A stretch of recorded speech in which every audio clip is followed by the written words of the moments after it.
조선을 피로 물들인 왕자 이방원. 역사 속 그는 형제를 죽이고 왕위를 차지한 냉혈한 권력자일까요? 아니면 조선의 초석을 따진 치밀한 전략가였을까요? 오늘은 조선의 3대 왕 태종 이방원의 진짜 얼굴을 파헤쳐 보겠습니다. 1398년 조선 초, 이방원은 왕자의 난을 일으켜 이복 형제 이방석과 정몽주를 비롯한 정적들을 제거합니다.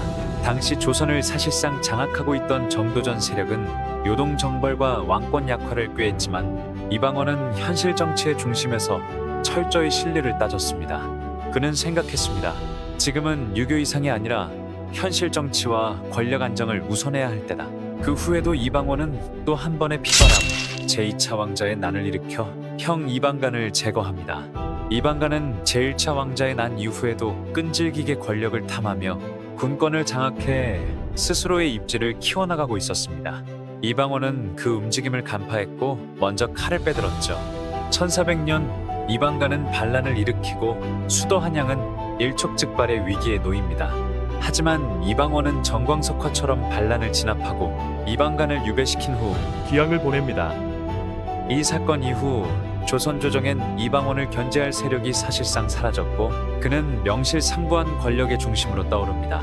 그의 목표는 바로 왕권 강화와 외척 배제라는 철저한 국가 경영 전략이었습니다. 이방원은 단지 정적을 없앤 것이 아니라 조선 왕조의 권력 구조를 재편하고자 했습니다. 조선초는 왕보다 신하가 강한 시대였습니다. 그는 그 균형을 왕 중심으로 되돌린 겁니다. 심지어 왕이 된 후에는 자신의 장인 시몬조차 제거합니다. 그 이유는 단 하나, 외척이 다시 권력을 쥐지 못하게 하기 위함이었죠. 태종은 말합니다. 한 집안이 외척이 되면 그 나라의 종사가 위태로워진다. 이는 훗날 조선 후기로 갈수록 외척들이 권력을 잡으며 나라가 흔들렸던 사실을 떠올리게 하죠. 태종은 그 씨앗을 아예 싹부터 잘라낸 셈입니다. 그리고 마침내 그는 자신의 아들 이도에게 왕위를 물려줍니다.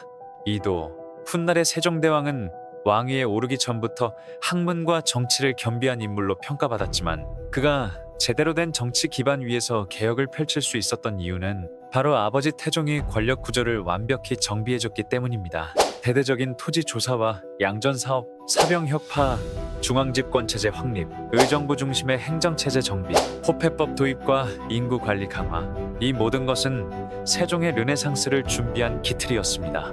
이방원이 없었다면 세종대왕의 업적은 절반도 실현되지 못했을 것입니다. 태종은 세종에게 왕위를 넘기며 자신은 상황으로 물러나지만 국정의 큰 틀을 조율하고 위기 상황에선 직접 나서기도 했습니다. 하지만 철저히 왕세자의 권위를 침해하지 않으면서 세종이 자신의 뜻을 펼칠 수 있도록 조용한 후견인으로 남았습니다. 세종은 훈민정음을 만들고 과학기술을 발전시키며 조선의 황금기를 이끕니다.